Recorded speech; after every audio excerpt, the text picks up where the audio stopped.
Queridas audiencias, ¿qué tal? ¿Cómo están? Muy buenos días. Tengan todos, todas bienvenidos a nuestra plataforma 4B TV, transmitiendo desde la ciudad de Ensenada, Baja California, México, en este día lunes 31 de octubre del año 2022, el último día del mes de octubre.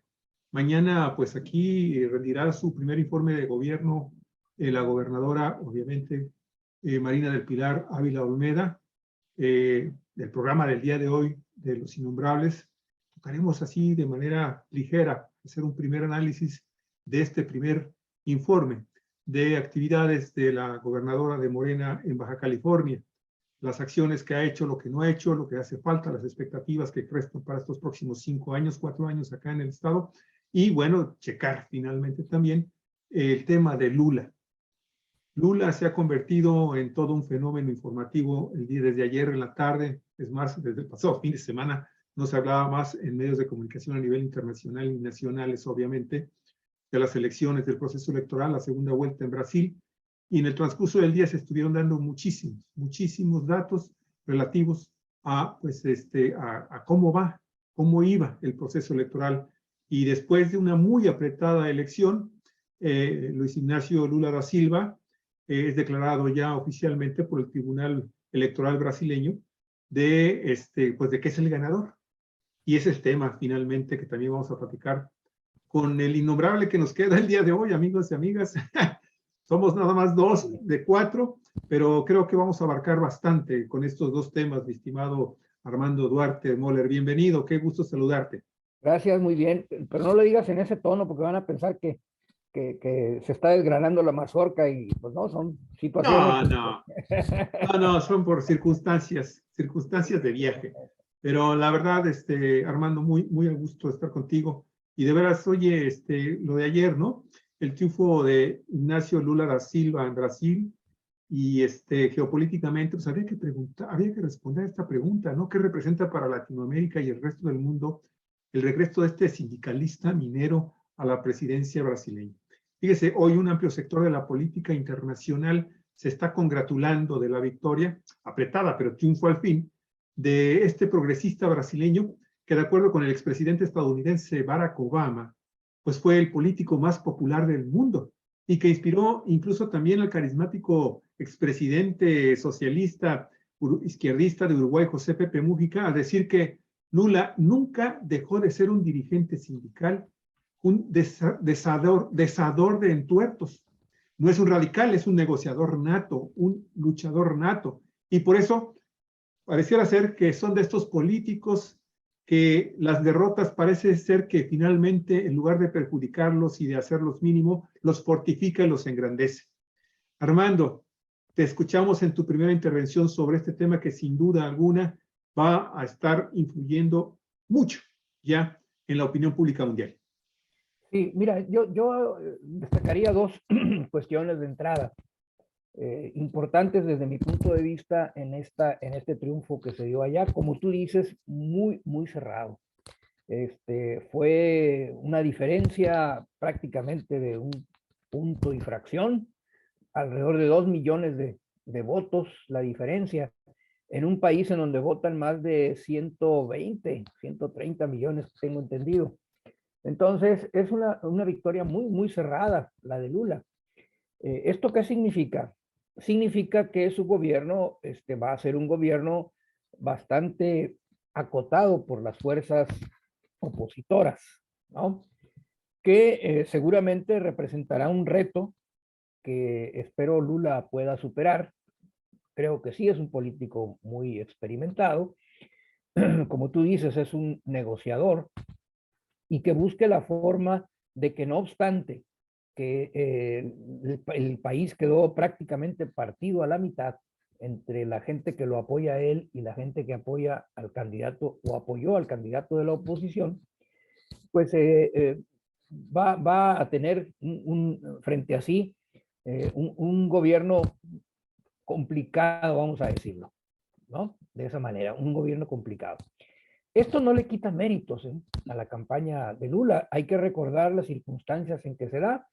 Él fue presidente en 2 ocasiones anteriormente del Brasil y lideró un proceso en el que Brasil se transformó de manera muy importante. Tuvo tasas de crecimiento económico muy destacadas, junto con un proceso de desarrollo social también muy importante. Se estima que alrededor de 30 o más millones de brasileños salieron de la pobreza durante esos dos periodos de gobierno anteriores de Lula. Esto le permitió a su partido ganar la siguiente elección con Dilma Rousseff al frente, una destacada política y activista también del Brasil, de tendencia progresista o de izquierda, y con el inconveniente de que ella no pudo terminar su mandato porque fue sometida a un proceso de impeachment, que le llaman, es decir, un desafuero, acusándola de algunos problemas de corrupción, que en realidad tenían que ver con la forma como se presentaron las cuentas del gobierno, y que a juicio del Congreso esto ocultaba manejos oscuros. Nunca se pudieron demostrar, pero fue suficiente para que se llevara a cabo esta situación. Y el Brasil tiene una composición social y política bastante peculiar. Hay mucha pobreza en Brasil, sin embargo, como digo, más de 30 millones de brasileños salieron de la pobreza durante el régimen de Lula, y la parte que le tocó llevar a cabo a Dilma Rousseff. Sin embargo, hay un sector bastante fuerte, bastante grande, ya lo vimos en esta elección, cerca del 50% de los electores brasileños, que tienen una propensión hacia el pensamiento o el discurso de los conservadores, refiriéndome en este caso a Jair Bolsonaro, que no está considerado como un conservador moderado, sino como un derechista radical. Sin embargo, tuvo casi el 50% de los votos, ¿no? Y si vemos el mapa de cómo estuvo la votación, nos podemos dar cuenta que el país quedó partido a la mitad entre norte y sur. El norte lo ganó Lula y el sur lo gana Bolsonaro. Y hay una fuerte disputa en la zona más industrializada, que es la zona que está pues pegada a la costa del Pacífico, un estado que se llama Minas Gerais, Sao Paulo y la capital Río de Janeiro. Ahí están concentradas la mayor parte de las industrias del Brasil. Ahí la votación fue muy reñida, pero ganó Bolsonaro en dos estados, en Sao Paulo y en Río de Janeiro. Pero en Minas te Gerais, comparto esto para que lo fortalezcas, sí, para que vea nuestras queridas audiencias cómo queda este mapa después del voto. Y en Minas Gerais gana Lula da Silva, pero también por escaso margen. Entonces, esta zona estuvo muy, muy, muy peleada, pero donde ganó abrumadoramente Jair Bolsonaro fue hacia el sur, suroeste del Brasil, que es la zona productora de carne y de granos, ¿no? Que es parte muy importante en la economía brasileña. Y como siempre ha sido históricamente una realidad, las zonas agrícolas, las zonas productoras agrícolas, sobre todo donde se desarrollan los grandes negocios capitalistas en el campo, son zonas que tienden a ser muy conservadoras. Y ahí es donde Bolsonaro tuvo, bueno, hubo un estado en donde obtuvo prácticamente el 70% de los votos, ¿verdad?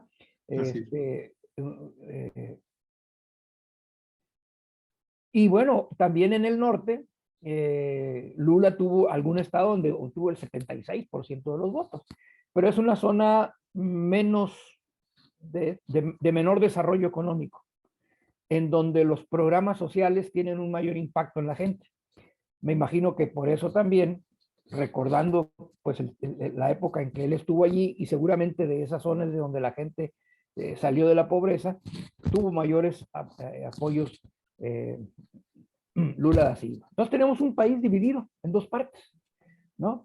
Esto va a ser una situación muy compleja, en lo que se refiere al ejercicio del gobierno por parte de Lula da Silva. Va a tener que echar mano de todas sus cualidades y capacidades de negociador a efecto de poder lograr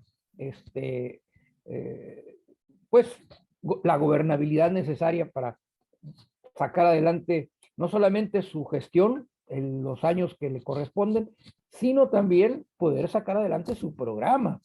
Va a ser un programa de gobierno en el que estos grupos que no lo apoyaron van a insistir en incorporar en él aspectos y tendrá que ceder. No se puede imponer una situación en una circunstancia como esta.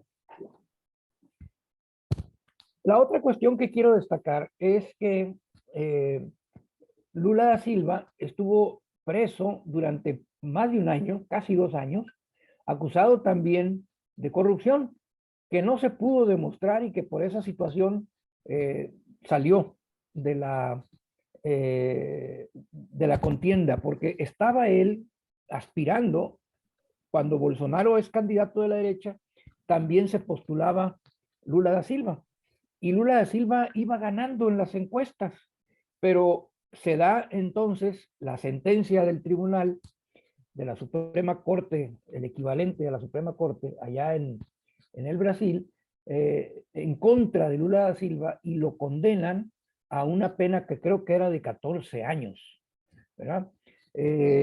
Y bueno, pues lo toma en ese momento en el que se están definiendo las candidaturas y esta sentencia impidió que Lula pudiese contender. Entonces tuvo que dejar la carrera por la presidencia y quien lo sustituye pierde ante Bolsonaro en las elecciones. También por un margen menos estrecho que este, pero tampoco así con una gran diferencia. Entonces, así es como llega Bolsonaro al poder. Y durante el tiempo que estuvo allí, bueno, pues desarrolló su política muy característica de apoyar precisamente a estos sectores del sur-sureste del país, los agricultores, los ganaderos, los grandes agricultores y grandes ganaderos, y obviamente también a sectores de la burguesía industrial. Y esto es lo que hace que este triunfo de Lula sea destacado, porque él viene de pelear en las condiciones más difíciles en contra de quien estaba en la presidencia de la República y tenía todo las posibilidades de repetir en el cargo.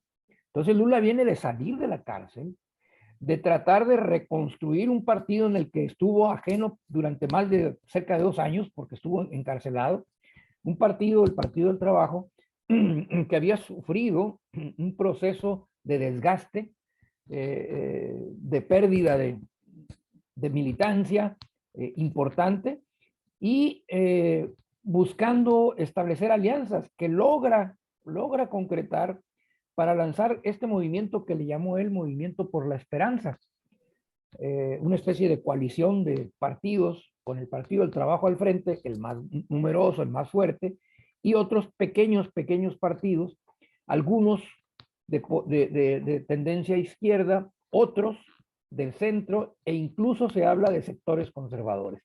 Un poco a la forma como en México en el 2018 se formó esta coalición que Juntos Haremos Historia, con López Obrador al frente, en donde había pues Morena como el partido aglutinador, pero estaba el PT, estaba hasta el PES, ¿no? Que era una expresión conservadora sumada a esta coalición. Algo parecido sucedió allá con Lula, ¿no? Esto incorpora elementos también que van a tener, o que van a requerir de Lula una gran capacidad de negociación, porque él necesita mantener en primer lugar a su coalición y en segundo lugar sumar otros grupos o corrientes que van a estar representadas en el Congreso en Brasil, pues para impulsar sus programas de gobierno. No hay que olvidar que en el caso del Brasil, el poder judicial, la Suprema Corte, no es proclive a Lula da Silva. Ya le hicieron una vez con la condena a la cárcel por corrupción, que no se pudo demostrar y por eso tuvieron que liberarlo, pero ya demostró cuál es su orientación Y ese Poder Judicial ahí está. Entonces va a tener un Congreso que no va a tener mayoría. Por lo menos tendrá que construir esa mayoría. Por eso la cuestión de la negociación va a ser muy importante. Y también con la mitad del electorado que votó en contra, ¿no? Y con un activismo muy fuerte de los sectores conservadores. El ejército, que es un factor de poder en Brasil, hay que recordar que Brasil vivió una época en una dictadura militar, que es un ejército, esto sí, que tiene un origen más oligárquico, pero que se ha manifestado ahorita respetuoso del resultado electoral y no se perfila, no se ve en el corto plazo la posibilidad de un golpe de Estado. Pero en Brasil hay un sector policíaco muy fuerte, ese sí está decididamente a favor de Bolsonaro, en contra de Lula, de Lula da Silva, y es un factor importante porque la policía en su conjunto es muy amplia y muy armada, ¿no? Es casi un ejército. Y aparte de esto están las milicias, porque durante la época de Bolsonaro se hicieron más laxas las leyes que restringían la compra y la posesión de armas, y en Brasil hay mucha gente armada, particularmente gente proclive al pensamiento conservador, y formaron milicias que ahí están y que son otro factor que va a complicar la gestión de Lula da Silva. Entonces, es un panorama muy complejo, no la tiene sencilla, no la tiene sencilla. Ahora, en relación con la pregunta de la cuestión geopolítica, pues evidentemente el triunfo de Lula suma puntos a esta, digamos, corriente progresista en América Latina, porque es el gigante, ¿no? de América Latina, tiene una economía por encima de la de México, es más grande la economía del Brasil, forma parte de uno de los BRICS a nivel internacional, de estos países o alianza de países integrada por Brasil, Rusia, India, China y Sudáfrica, que constituyen el otro polo que le hace la competencia a los Estados Unidos, y que durante la presidencia de Bolsonaro perdió fuerza precisamente porque Brasil dejó de participar en ese grupo. Bueno, ahora con Lula regresa y se estima que pueda recuperar protagonismo. Y además busca, Lula lo anunció en su discurso de toma de posesión, recuperar instancias como el Mercado Común del Sur, el Mercosur, que también entró en una especie de letargo, ¿no? Pero es una asociación comercial regional al estilo del Tratado de Libre Comercio en México con Estados Unidos o el TEMEC, al estilo de la Unión Europea, pero entre países sudamericanos, que incluso fundaron un banco para deshacerse de la tutela del Fondo Monetario Internacional y del Banco Mundial, es el Banco del Sur, algo así. Y estaban hasta pensando, fíjate bien, tener una moneda propia para deshacerse del dominio del dólar. Pero fue precisamente en esa época en que Lula sale del poder, Dilma es sacada del poder, pierde la izquierda en Brasil y todo esto quedó en una pausa. Bueno, se espera que se recupere ese ímpetu y nuevamente se avance hacia allá.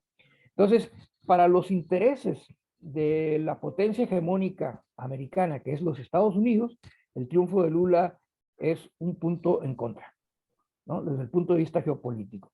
Y no obstante que el presidente de Estados Unidos ha declarado pues que respeta y que reconoce el triunfo de Lula y lo felicita, y etcétera, etcétera, lo cierto es que para los intereses de Estados Unidos no es un resultado muy agradable.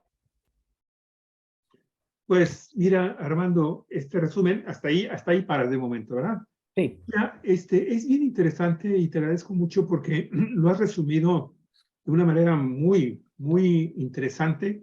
Has tocado los puntos más sensibles.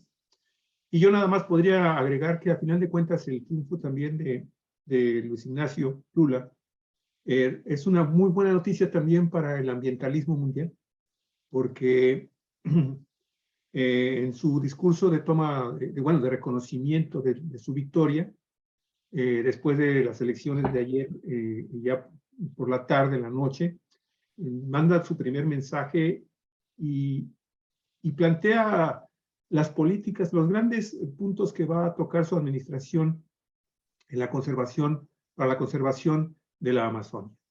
La Amazonia, tú sabes, representa el último bastión ambiental de nuestro planeta y estaba siendo materialmente devastado durante estos años de un neoliberalismo y neofascismo que imperó en Brasil a través del gobierno de Bolsonaro.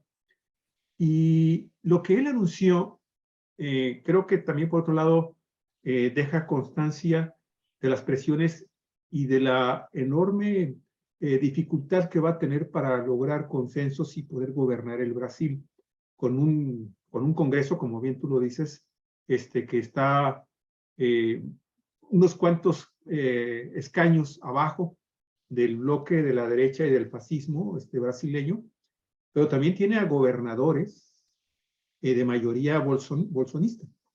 Yo estaba viendo el día de ayer, creo que son los gobiernos afines a Lula, creo que son 13, y los afines a Bolsonaro, a la corriente de Bolsonaro, son 14.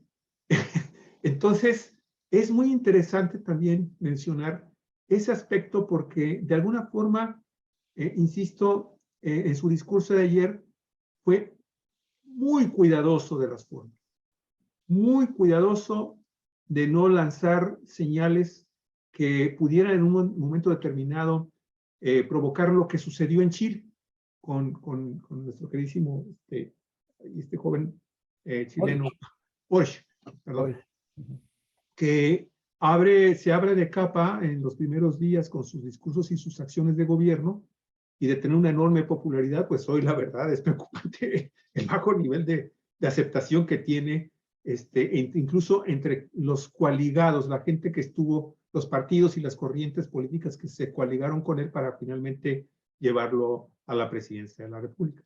Entonces, Bolsonaro anuncia un proyecto de sí cuidar, conservar la Amazonia, cuidar este enorme recurso que para la humanidad representa este preciosísimo espacio del territorio mundial, pero siempre lanzando la señal de que, bueno, podemos sentarnos a platicar, a dialogar y armar entre todos, por ejemplo, políticas públicas que de alguna forma terminen con la sobreexplotación brutal de los recursos maderables y de todos los demás recursos petroleros, energéticos que existen en la zona, la enorme agresión a las comunidades indígenas de la región de la Amazonia, y de alguna forma también decir, bueno, sí paramos eso, pero vamos buscando un desarrollo sustentable, que las inversiones no se frenen, pero que tengan responsabilidad social, mundial y económica, ¿no? Con todos los demás países.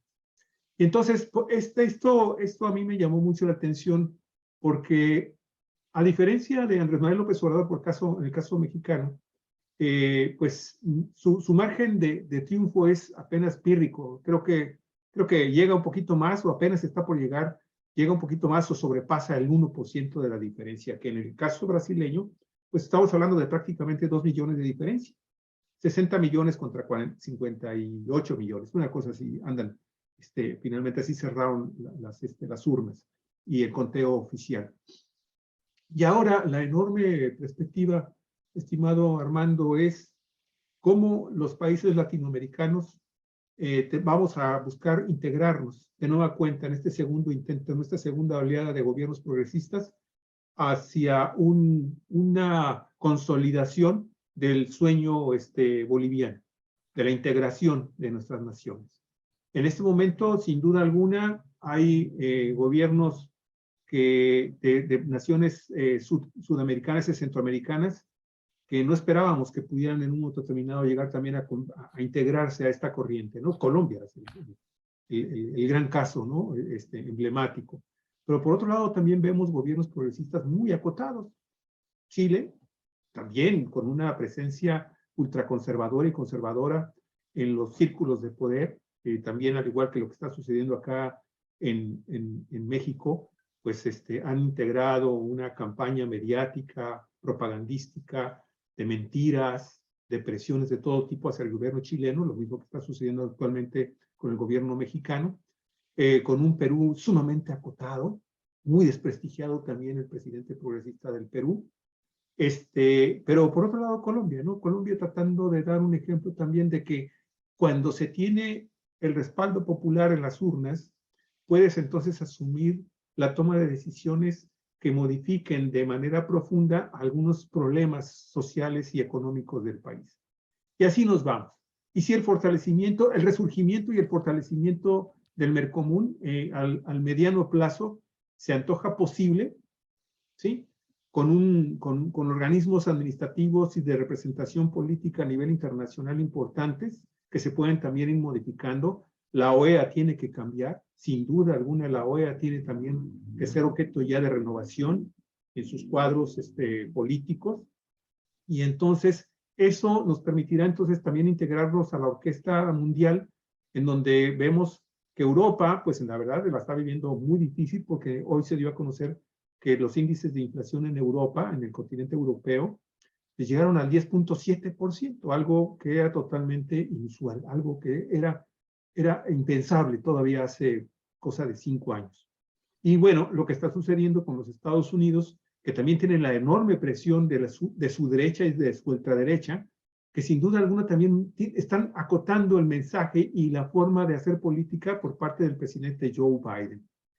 Y no hay que olvidar que dentro de poco se va a definir también la suerte que va a tener Donald Trump con relación a la investigación que está haciendo el Congreso y el gobierno estadounidense con su participación en los hechos del Capitolio unos días antes de que Joe Biden tomara la presidencia de la República. Entonces son cosas muy interesantes que de alguna forma le están dando un tinte muy especial a este triunfo de Lula da Silva, y que en caso de que se llegara también a confirmar en estas elecciones intermedias en los Estados Unidos, el triunfo también del grupo de Biden, de los demócratas más progresistas, entonces estaríamos ante la certeza de que posiblemente Latinoamérica empiece a tener perspectivas al mediano y largo plazo muy interesantes que podrían finalmente llevarnos, como lo decía yo hace un momento, a integrarnos regionalmente como una verdadera potencia, porque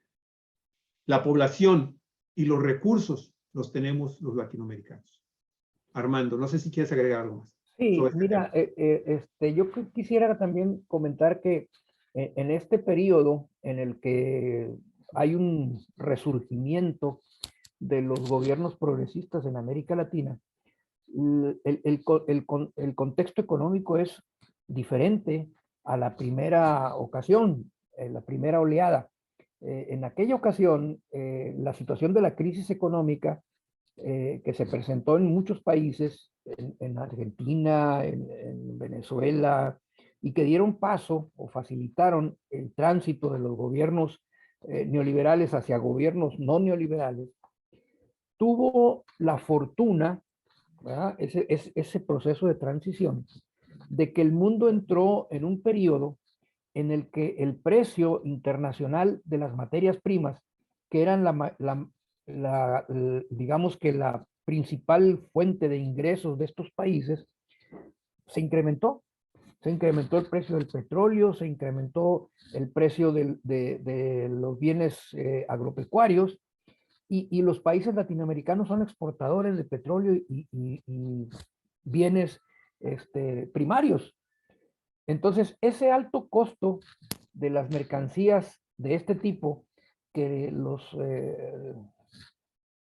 economistas llaman las commodities, ¿no?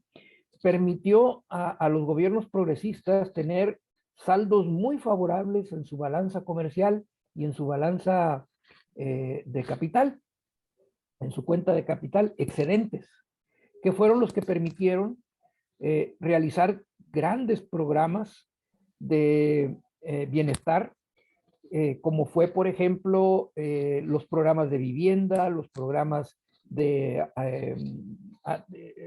desarrollar los servicios médicos, en fin, todo aquello que permitió a muchos ciudadanos latinoamericanos en ese periodo comprendido entre el año 2000, 2002 hasta el 2014, 2015 más o menos, de dejar su condición de pobreza.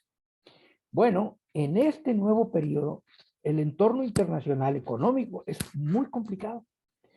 Es un periodo de crisis muy fuerte, el que estamos viviendo, y donde el precio de los productos de exportación de Latinoamérica sufrió una caída muy fuerte durante el periodo de la pandemia y no se han recuperado a los niveles óptimos. Entonces, estos gobiernos van a tener esa dificultad, no van a contar tal vez en una primera etapa con esos excedentes que les permitió en la etapa anterior realizar grandes obras de bienestar social. Ahora van a estar un poco más limitados, con el agravante de que las circunstancias que se están presentando, por ejemplo, en Europa, han encarecido la vida y entonces el poder adquisitivo de los pueblos de estos países se ha visto afectado. Estaba viendo que, por ejemplo, en Chile, tú mencionabas ahorita cómo Boric ha venido cayendo su popularidad, pero ha sido una caída muy pronunciada. Muy pronunciada, En efectivamente. 2 meses de gobierno pasó de un 50% de aceptación a alrededor de un 36%. Fueron 14 puntos porcentuales que perdió de aceptación. Y no tiene solo que ver con el hecho de que su discurso haya sido como haya sido. No, tiene que ver con que en Chile ahorita la inflación anda rondando el 10%. Y esto, evidentemente, lo que afecta el bolsillo de la gente empieza a reaccionar. Y lo común, más allá de si el gobierno tiene o no responsabilidad, lo común es decir, el gobierno no está haciendo nada. Y esto ha provocado, entre otras cosas, ese malestar en la ciudadanía, que se traduce en críticas o menor apoyo al gobierno establecido. Este es el contexto que está sucediendo. Ahorita que pones aquí la imagen de Fernández, es lo mismo que está pasando en Argentina. Así es, sucede eso. Fernández también está ahorita en una situación muy complicada, derivado de la herencia de Macri, pero eso la gente a veces no lo ve. Porque le dejó una deuda muy grande y un servicio de la deuda muy grande, que tiene al gobierno de Fernández atado de manos ante la posibilidad de poder realizar algún otro tipo de actividades, de impulsar programas sociales. Está atado de manos. No ha podido hacerlo, a menos que realice una actividad de rompimiento y quién sabe si en los cálculos que ellos estén haciendo esto sea posible, ¿no? Como se hizo a principios del siglo. Me acuerdo muy bien cuando, por allá en el año 2001, cuando Néstor Kirchner llega a la presidencia y una de las primeras cosas que hace es zafarse del Fondo Monetario Internacional, ¿no? Pero ahorita Macri dejó al Fondo Monetario Internacional bien afianzado en Argentina. En Argentina. Porque en aquel entonces la deuda era manejable, pero ahorita, ¿verdad?, la deuda de Argentina está por los cielos. Fueron más de 50,000 millones de dólares que el Fondo Monetario Internacional le prestó a Argentina, violando incluso los propios reglamentos del Fondo Monetario, porque por el tamaño de la economía argentina y por la situación de las mismas finanzas de la economía argentina, el Fondo Monetario no podía prestar esa cantidad, pues se las prestó. ¿Por qué? Porque era una manera de ponerle un grillete al gobierno de Fernández, como lo tienen ahorita, ¿no? Agarrado del pescuezo con el problema de la deuda. Entonces, están enfrentando un panorama sumamente difícil. Bueno, en el caso de México, ¿sí?, Andrés Manuel López Obrador, que es uno de los mejor librados de América Latina, ¿sí?, le tocó la pandemia y una caída de la economía del 8.5%. Y si bien es cierto, ahorita hay una recuperación económica, sin ese problema, la realidad ahorita sería otra. México estaría creciendo a tasas más grandes. Creo que este último trimestre crecimos a cerca del 4 o 5%, ¿verdad? Que asombró a muchos. Pero es una cuestión que no sabemos si se vaya a sostener, porque buena parte de nuestra economía depende de que en los propios Estados Unidos la economía vaya caminando, vaya por buen camino. y hay serias amenazas de una recesión en los Estados Unidos. Si eso pasa, va a ser otra dificultad que vamos a tener que absorber. Como que sea, el asunto es que en todos los países, incluido México, en donde hay gobiernos progresistas, el factor económico está remando en contra de manera muy fuerte. Y ese es un desafío que tienen que superar. Y ahí es donde entra precisamente esta serie de iniciativas. La reactivación, por ejemplo, del Mercosur puede ser un factor para superar este problema. El reactivar el Banco del Sur también lo puede ser porque están urgidos de financiamiento muchos países, pero pedirle prestado al Fondo Monetario Internacional, al Banco Mundial y a estas instituciones significa pues ponerse los billetes, ¿no? Sí, los mexicanos ya sabemos lo que representa eso. Acuérdate Entonces, con la exactamente. caída Entonces, con Ernesto Zedillo, con Miguel de la Madrid, con, no se diga, con López Portillo, en fin, con todos esos gobiernos que pues terminaron incluso cayendo en índices inflacionarios jamás vistos también en nuestro país, ¿no? así es, así es. Hoy a veces el pueblo peca de Olvida mala eso. memoria, ¿no? Peca de mala memoria, pero si nos acordamos de los niveles inflacionarios del gobierno de Miguel de la Madrid, por ejemplo, superaron el 100% en algunos momentos, ¿no? Y ahorita tenemos 8.5% de inflación, o sea, es una inflación de un dígito. Yo me acuerdo que esa era la gran meta del gobierno de Salinas, la gran promesa de Salinas, reducir la inflación a un dígito. ¿Por qué? Porque teníamos inflaciones del 20, del 30, del 40, del 60, y llegamos a tener arriba del 100, 3 dígitos. Y algo muy importante que también se olvida y se menciona muy poco, mi estimado Armando. El día de hoy el Instituto Nacional de Geografía y Estadística, el INEGI, acaba de informar que en el pasado trimestre, el tercer trimestre de este año, el Producto Interno Bruto de México creció un 1%, 1.2%, y ya acumulado en lo que va del año, llevamos 4.2% de incremento. Esto en un panorama económico mundial, que como tú bien lo estás mencionando, se está agravando por la crisis de la guerra en Ucrania. ¿Sí? Europa, lo que está sucediendo con Europa y su inflación y en el resto del mundo, ¿sí? Ningún país se ha salvado de sufrir niveles de inflación importantes, incluso China, con todo y su poderío económico y financiero, y esa autonomía que tiene en materia económica y política y social, también está cayendo en importantes tasas de inflación que no se habían visto en la última década.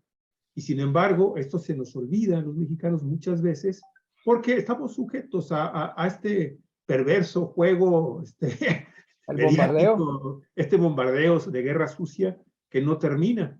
Y finalmente esto, mi estimado Armando, ante esta situación de estabilidad económica, pese a grandes problemas económicos a nivel mundial, con una recesión que se está esperando ya, es inminente en Europa, porque pues para acabarla de amolar, el sábado, Rusia, el gobierno ruso, Putin, anunció que cerraba los puertos que van a dar a su Mar Negro, por donde se movilizan todas las enormes cantidades de cereales que se producen en Ucrania, a raíz de un ataque que se perpetró con drones en contra de la flota soviética en el Mar Negro. Y eso, sin duda alguna, va a impactar todavía más los problemas de inflación y de económicos en todo el planeta, en todo el mundo. Y bueno, pues vemos que también, y con esto agreguemos la situación que se está viviendo también ya comienzan a haber más tensiones entre los Estados Unidos y China, ¿sí? Y que pudieran en un momento determinado, China mismo, insisto, tiene grandes problemas, no está creciendo en lo que estaban ellos esperando después de reactivar su economía. Y todo eso es un muy importante mar de cultivo que los mexicanos y los latinoamericanos no podemos dejar de lado en este camino que desde hace muchos siglos, o desde cuando menos 200 años, se nos ha marcado de unidad, ¿sí? De solidaridad, de fraternidad y de igualdad entre los pueblos de habla hispana en el continente americano. No veo otro camino, mi estimado Armando, para que podamos en un momento determinado resistir a todas estas presiones que está generando esta nueva crisis del liberalismo, del capitalismo, que actualmente se ubica en una inmensa cantidad de países del mundo.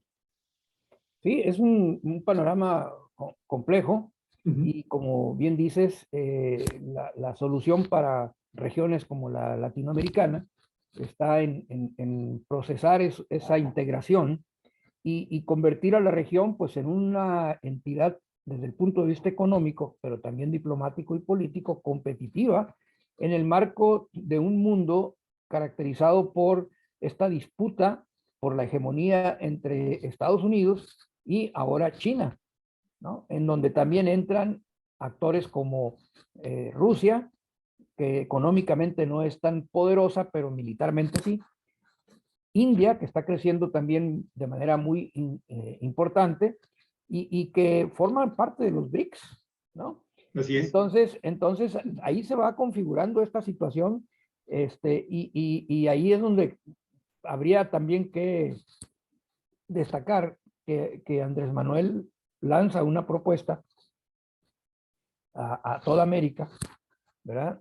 Pero con dedicatoria especial a Estados Unidos, de abandonar los viejos paradigmas, ¿no? En donde Estados Unidos es la potencia hegemónica y América Latina es la reserva, ¿no? De recursos naturales, de mano de obra y todo lo demás, y de pensar en la posibilidad de integrar un solo frente, toda América, ¿no? Esa fue la propuesta que le hizo Andrés Manuel a Biden en una reciente reunión de los países de toda América, a través del, porque él no estuvo presente, pero a través del canciller.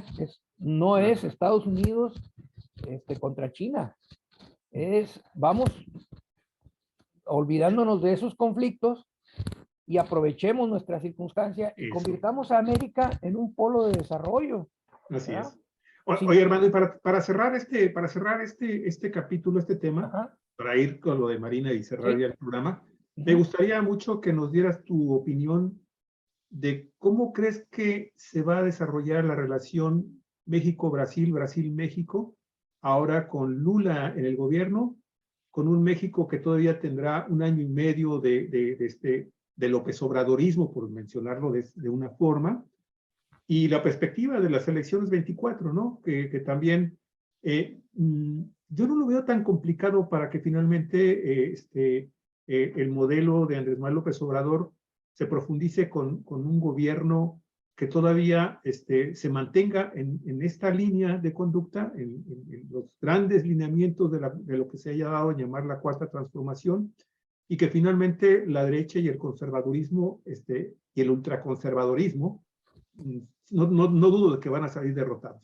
Sea como sea, finalmente siento que no hay otra opción en este momento no hay una opción real, aún con personajes que podían salir de último minuto del partido Morena, ya sabes que me refiero a Ricardo Monreal, pero aún así no veo que Unidos, Movimiento Ciudadano tampoco con los partidos oficiales y estos grupos supuestamente independientes que actúan al cobijo de Claudio X González, puedan hacer realmente el suficiente avance en lo que queda de este gobierno para convertirse en una verdadera alternativa y un verdadero peligro para la llamada cuarta transformación.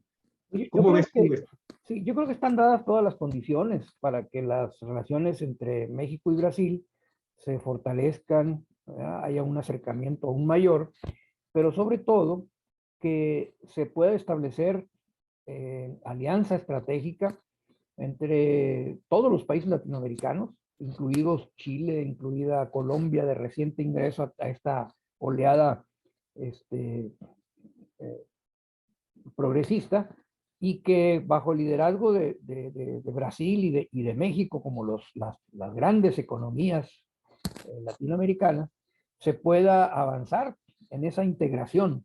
Creo que la CELAC se va a fortalecer. No me extrañaría que en la siguiente presidencia temporal de la CELAC la asuma Brasil, ¿verdad? O alguno de estos países, Chile o Colombia, ¿no?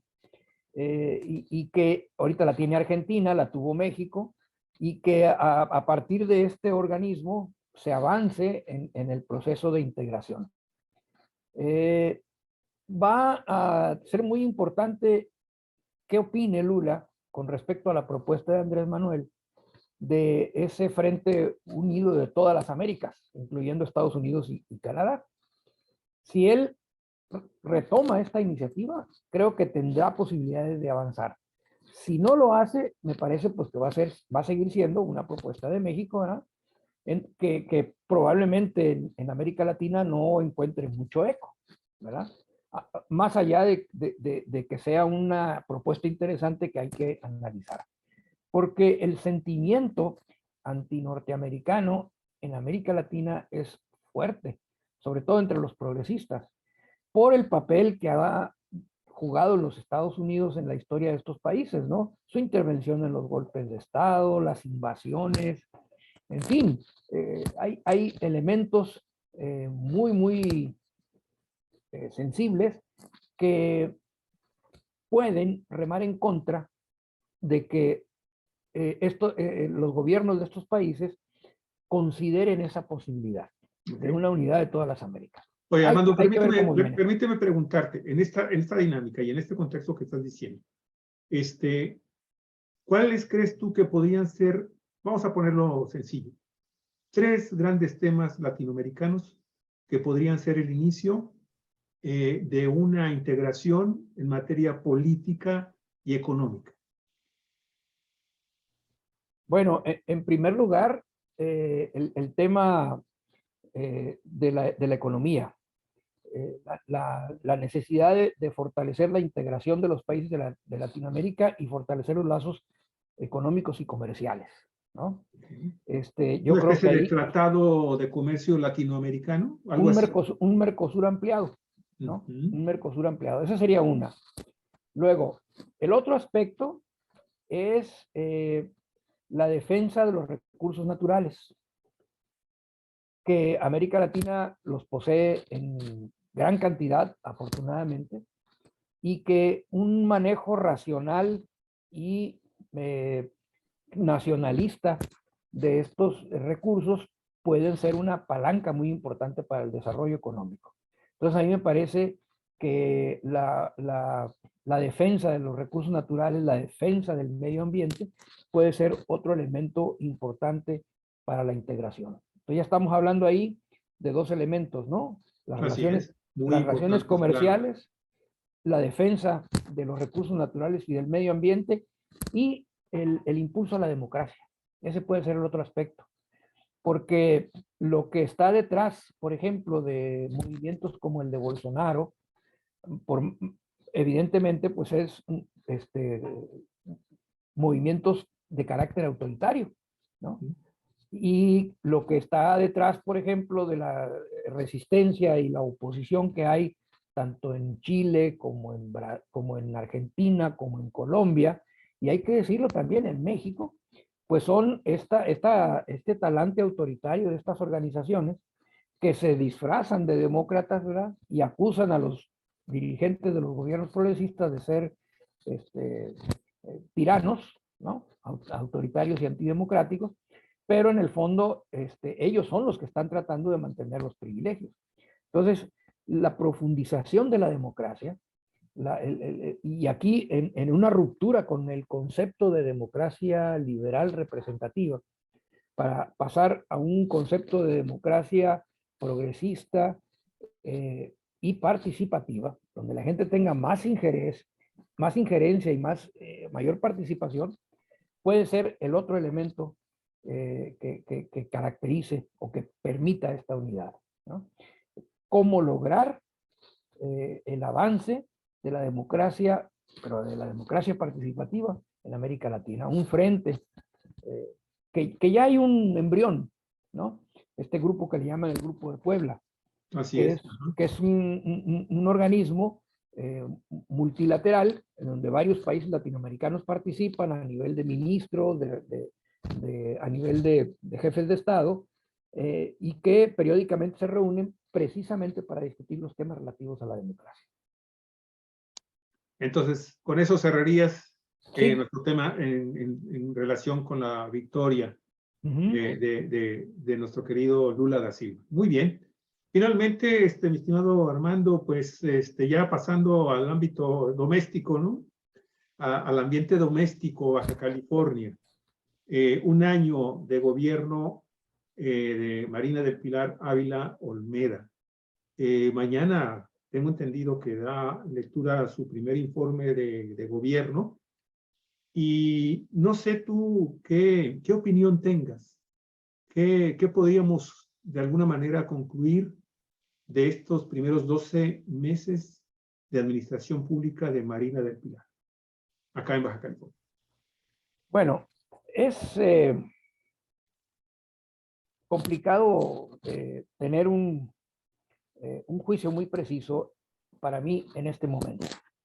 Un año de asumir el poder después de un periodo de 2 años de bonilla, en donde hubo tantas cosas, ¿no? Me parece que este gobierno ha venido de alguna manera a mostrar un nuevo rostro, en el sentido de ser un gobierno más sereno, de mayor diálogo con los sectores, con los diferentes actores políticos y económicos del Estado, tratando de restaurar la confianza y los puentes que de alguna manera en el anterior gobierno se habían venido erosionando. Para nadie es desconocido la confrontación que hubo del gobierno anterior con algunos sectores de la población y particularmente con algunos sectores económicos. Y ahora ha habido como un trato distinto, se ha tratado de generar un clima de mayor acercamiento, de diálogo y de, ¿por qué no decirlo, no?, de colaboración. Se han anunciado obras importantes en donde los sectores privados van a tener una participación destacada. Mencionaría uno, ¿verdad? El tren que se piensa construir, el tren interurbano que se piensa construir en Tijuana, que va a venir a mejorar la movilidad de esa ciudad. Hay programas interesantes que se están llevando a cabo, pero que todavía me parece que es pronto para evaluar sus resultados. Estamos frente a esa situación y difícilmente en un año estos programas están apenas en su etapa inicial, algunos apenas en su etapa de proyecto. Entonces, en cuanto a esta situación, sería un primer aspecto que yo mencionaría. Desde el punto de vista político, la gobernadora todavía mantiene altos niveles de aceptación. Se encuentra, si mal no recuerdo, entre los gobernantes o las gobernantes mejor evaluadas del país. Y dentro de Morena, entre las mejor evaluadas dentro de Morena, en las encuestas que se han hecho. Sí hay dificultades, no se pueden ocultar, hay situaciones que inquietan, incomodan o incluso molestan a algunos sectores de la ciudadanía. Me parece, por ejemplo, que es necesario avanzar en lo que se refiere a el ejercicio de la administración pública con una nueva característica. No digo que no se esté haciendo nada al respecto, pero me parece que todavía hay mucho por hacer en ese terreno. Y aquí entra la necesidad de la formación de los funcionarios de gobierno para cambiar el chip que durante mucho tiempo han venido utilizando y que se entienda, que me parece que no se entiende todavía de manera cabal, el planteamiento ético fundamental de Morena referido a la administración pública de que son servidores de la nación, servidores del pueblo, no autoridades en el sentido tradicional, y muchos funcionarios siguen actuando de esa manera. Son funcionarios y consideran que ellos son los depositarios del poder y de la autoridad, cuando el depositario originario del poder y la autoridad es el pueblo, y el funcionario es eso, un servidor público, alguien que está al servicio del pueblo. Y entonces todavía podemos ver en algunos sectores de la administración pública funcionarios que se comportan de manera autoritaria, despótica y que no atienden adecuadamente a la gente. Tiene retos muy importantes que enfrentar. Creo que el reto del desarrollo económico no es tan problemático. Baja California es un estado que crece a tasas aceptables, 4%, a veces 5%, no sé, recientemente ha de ser menos por la cuestión de la pandemia, pero creo que tiene manera de salir adelante en este aspecto. Hay que tomar algunas medidas. Tenemos problemas de comunicación, problemas de movilidad en las ciudades. Hay un programa que se está impulsando, se empiezan a convertir en cuellos de botella. Pero uno que es fundamental es el problema de la sequía, el problema del agua. Y es un problema que enoja a las personas. Y ahora acaba de haber un acuerdo del Congreso para incrementar las tarifas del agua, que estamos en revisión, en el caso de Morena Ensenada lo estamos revisando, estamos haciendo un análisis, hoy tenemos una reunión por la tarde, para Sí, eso está muy bien, fijar una posición, un planteamiento en relación con el tema, porque es un problema muy sensible. Así ¿no? es. Y que el gobierno del Estado tiene la obligación de resolver no solamente desde el punto de vista de la racionalidad instrumental. ¿A qué me refiero con esto? Es decir, ahí está el problema, se requiere esto, hay que hacer esto y requerimos fondos y hay que obtenerlos. Y boom, se lanza una iniciativa. En la política pública, la parte racional juega un papel muy importante, pero el aspecto político juega un papel determinante. Claro. Y fíjate, desde el punto de vista político, poco se habla de esto, pero también formó parte del paquete que se aprobó por parte del Congreso de Baja California y que, bueno, parece ser que todavía no se publica. Voy a meterme hoy al periódico oficial del Estado a ver si ya se publicaron los decretos que le dan ya, que le dan entrada en vigor a estas autorizaciones que se hicieron al tema de los derechos y los impuestos aquí, pero en el aspecto político, una de las cosas que había logrado de alguna forma la gobernadora y sus funcionarios, que era retomar el diálogo con el sector empresarial, que tú sabes que terminó de pleito muy fuertemente con el exgobernador Jaime Bonilla Valdés, ¿sí? Se empieza a reestructurar con un diálogo, con una compilación de proyectos que son muy afines y que forman parte de los planes de obras que el sector privado ha estado pidiendo al gobierno de Baja California que se hagan, que habían sido bloqueados durante la pasada administración y que ahora, bueno, se están retomando muchos de esos proyectos, con los cuales algunos estaremos de acuerdo y con otros definitivamente no lo estamos.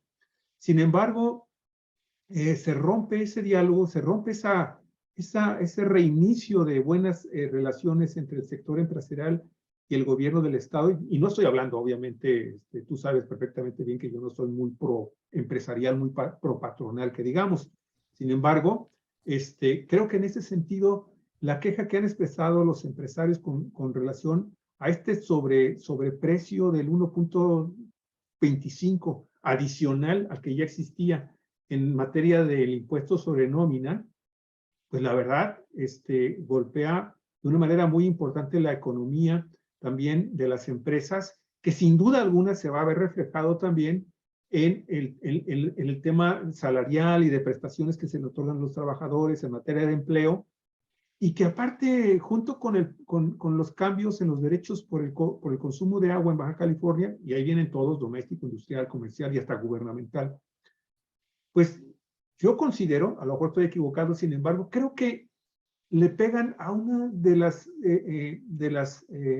estrategias fundamentales del gobierno de Andrés Manuel López Obrador a nivel federal, que es no impactar las finanzas públicas, ¿sí?, con aumentos o incrementos importantes en los servicios y los impuestos que cobra el gobierno.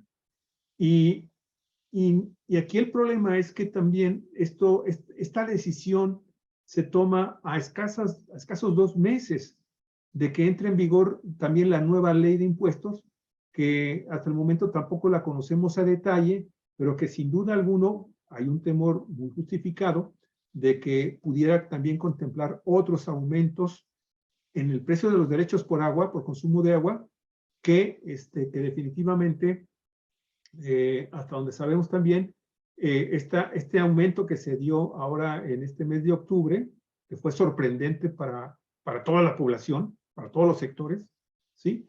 Pudiera irse incrementando de una manera gradual y constante, porque finalmente castigan a los consumidores de agua, a la gente que paga democráticamente y a tiempo y no se está robando el agua y sus consumos los está pagando puntualmente, ¿sí? Por los errores administrativos en que ha caído también los malos funcionarios, hablando de los funcionarios, que han tenido las comisiones estatales del agua. Al menos el caso de Ensenada es emblemático. Aquí hemos tenido, tú lo sabes, cada director, que la verdad, híjole, nada más no están en el bote, pues porque hay muchísima impunidad todavía. Y no nada más me estoy refiriendo a los de los gobiernos del partido Morena, me estoy refiriendo también a los de antes del PRI y después a todo el bloque de gobiernos panistas durante Hay una situación ahí en el problema del agua de caída sistemática durante años anteriores de la inversión. Habría que ver los datos precisos, pero muy poca obra de mantenimiento. Fugas de agua por todas partes. O sea, se le da mantenimiento una vez que truena, pero no preventivo, ¿verdad? Y eso en un lugar en donde el agua escasea, pues es verdaderamente lamentable que se desperdicie, creo que alrededor del 30% del agua. Por fugas. Por fugas, por las tuberías viejas en mal estado. Entonces, obviamente, pues se requiere, para dar una solución de fondo al problema, pues evitar que haya tantas fugas, ¿verdad? Más allá de que también es necesario incrementar las fuentes de abasto, se está pensando en la desaladora, ampliarla, no sé, buscar otras alternativas, se tiene que resolver ese problema. No se puede estar metiendo más agua al sistema y que un 30% se te siga yendo por falta de obra, ¿no? Y hay algo que resalta aquí, Armando. Voy a reconocer que por primera vez en el caso de Ensenada estamos viendo obra en reparación de líneas de conducción del agua. Sí, pero ¿sabes una cosa? Son en realidad en lugares en donde se puede ver, en donde los ciudadanos podemos ver que se están haciendo estas obras. Fundamentalmente el primer cuadro de la ciudad y algunas colonias en donde vive un tipo de ciudadanos de clase media, media alta. Pero si tú te vas a las colonias populares y no hablemos de las colonias marginales y no hablemos de las colonias, de las localidades rurales, pues la verdad es que, híjole, todavía hay un enorme retraso. Y yo digo una cosa, por ejemplo, cuando yo digo que son el resultado finalmente estas malas prácticas de las comisiones estatales de servicios públicos por la obra, por las acciones que tuvieron algunos directores, pues yo recuerdo aquel caso, no sé si tú te acuerdes, mi estimado Armando, de ese director de la CESPE, que generó una enorme deuda para la Comisión Estatal de Servicios Públicos de Ensenada, porque asigna primero una obra pública, entrega un contrato para que se haga una obra, y finalmente de la noche a la mañana cierra ese contrato, se le otorga la concesión y el contrato a otra obra, a otra constructora, y se viene una demanda que a Ensenada y a Baja California, el erario, nos costó casi 200 millones de pesos, Armando. O sea, son cosas que... Y no le pasó nada a ese director. Es no le pasó una nada. expresión del manejo irresponsable de la función pública, ¿no? Carrillo. De las atribuciones. Y casos como ese, pues, habrá muchos y en diferentes dependencias, que es algo que se tiene que resolver. A lo que yo iba con esta cuestión de cómo se hereda el sistema de red de agua potable y que requiere de una fuerte inversión y que podría justificar en un momento determinado esta resolución del Congreso de incrementar las tarifas para tener recursos e invertirlos precisamente en eso, en reparar el sistema de la red de agua potable y de drenaje, pero también las otras, el de aumentar las fuentes de abastecimiento de agua. El tema político es muy importante, por eso lo racional es eso, te falta dinero, pues órale, pues hay que conseguirlo.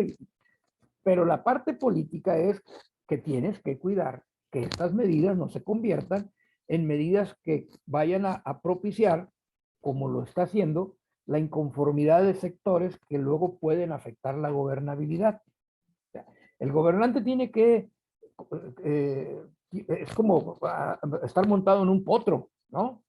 Y tienes dos riendas y de repente jalas una, pero luego tienes que equilibrar con la otra. Entonces hay que ser muy prudente y muy equilibrado en estas cuestiones y en un momento determinado establecer las acciones necesarias para evitar que se te desboque el caballo. En este caso, por ejemplo, a mí me parece que hubiera sido muy bueno que previo a estas decisiones hubiese habido una amplia discusión del tema. Claro. ¿Verdad? ¿Para qué? Pues para generar conciencia, pero sobre todo para ir construyendo consensos.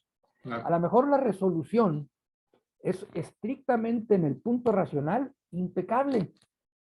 Tal vez los que la idearon y la propusieron hicieron su mejor esfuerzo, pero ¿quién dice que no pudiese haber, más allá de ellos, opiniones no consideradas, Claro. que pudiesen mejorar la propuesta y sobre todo mantener los niveles de gobernabilidad? Entonces yo creo que sí es importante y está muy a tiempo este gobierno, empezando, tiene apenas un año, Claro. está muy a tiempo de ejercer una función o de hacer un ejercicio de la función pública en donde se escuche a la gente, se sea más incluyente y que las resoluciones que se tomen sean tomadas a partir de procesos de consulta, de escuchar y de dialogar, de argumentar razones también, por supuesto, ¿verdad? Y no de soltar las decisiones. Sin consenso, sin decir, sin preguntar. Porque lo que va a pasar, siempre y cuando esas decisiones afecten el bolsillo de la gente, van a provocar reacciones. Reacciones que luego son terreno propicio para la siembra de insidias, grupos políticos que quieren generar situaciones conflictivas, pues encuentran campo fértil, ¿no? Claro. Ayer creo hubo una manifestación en Tijuana, ¿verdad? De protesta. No sé si vaya a haber otras y hasta dónde pueda crecer el movimiento. Pero en lugar, como pasó con Kiko Vega, de tomar decisiones para luego enmendarlas, pues mejor vamos platicando, vamos abriéndonos, vamos discutiendo y buscando manera de resolver esto. A mí me parece que ahí el gobierno de Marina del Pilar tiene todavía un reto muy importante y me parece que está muy a tiempo. Y creo, por lo que conozco a la gobernadora, que habría la disposición. No es una persona cerrada, que se cierre al diálogo, que no entienda razones. Creo que habría condiciones para que se pudiera realizar este tipo de políticas, ¿no? Más abiertas y de mayor participación de la ciudadanía. Pues ahí está Armando este consejo que le estás dando, ojalá te escuche, porque sí, efectivamente, los bajacalifornianos estamos muy cansados de la toma de decisiones de manera totalmente unilateral. Y pues hoy, fíjate, estamos hablando de gobiernos progresistas en Latinoamérica, en México, y de repente como que sí hay ciertas contradicciones entre lo que se dice y lo que se hace en nuestro estado de Baja California. Va a ser muy importante, Armando, y eso te felicito porque la verdad es algo que no había yo escuchado por parte de tu partido, del Partido Morena, de que están analizando esto y que van a tener, ojalá, un posicionamiento que sea de carácter público. Créeme que de veras sería muy, muy importante, ya no tanto para el gobierno de Marina del Pilar Ávila, sino también para Morena y para los morenistas, ¿sí? Sentir que están vivos, hacernos al resto de la sociedad, mandaros un mensaje de que finalmente el partido comienza a hacer movimiento y que ese movimiento es capaz de incluso de hacer críticas constructivas hacia los gobiernos emanados del partido Morena. Eso, Armando, es urgente que este ejemplo que ustedes están dando aquí en Ensenada, pues se lleve, espero que también se esté dando en el resto del estado de Baja California, pues se lleve al resto del país. Armando, ¿con qué cierras? ¿Con qué nos vamos? Porque ya Pues, llevamos 1 hora 15 minutos casi. sí, ya no tenemos llenadero. Caray. Sí. No, pues brevemente, ¿no? Decir, no es un consejo, es mi opinión sobre el tema. Sí, no. Y pero como la expresas de voz alta y te haces referencia, que lo tome como un consejo. Sí, sí. Es un punto de vista, ¿no? Sí, claro. Que me parece que podría ayudar a que este tipo de medidas se realizasen y que no fuesen motivo del surgimiento de situaciones conflictivas, ¿no? No, claro, Armando, pero en tu caso es todavía más importante porque tú eres el secretario de formación política del partido Morena. Entonces, pues eso muestra realmente tu congruencia y por eso te felicito. Muy bien, pues con eso terminaría. Sale, Armando, te agradezco muchísimo. Y bueno, Estamos amigos, amigas, el día de hoy con eso terminamos nuestro programa. Muchísimas gracias por estar con nosotros. Por ahí nos estuvieron mandando algunos mensajes y estuvieron participando también, pues, por ejemplo, Héctor Fierro, sobre el tema de Lula. No habrá gran diferencia real. La mayoría en el Congreso es afín a Bolsonaro allá en Brasil. Betty Watanabe, ¿qué tal, mi queridísima Betty? Nos manda saludos. Muchísimas gracias, muy amable. Didi González, Guillermo Valderas, muchísimas gracias también por estar con nosotros. Nada más les decimos, queridos amigos, que si les gustó el programa, por favor, compártanlo, denos un like y pues recomiéndenlos con el resto de sus amistades, sus grupos, sus conocidos. Con eso terminamos la transmisión el día de hoy. Hasta el día de mañana. Amigos, cuídense mucho. Buen provecho. Hasta luego.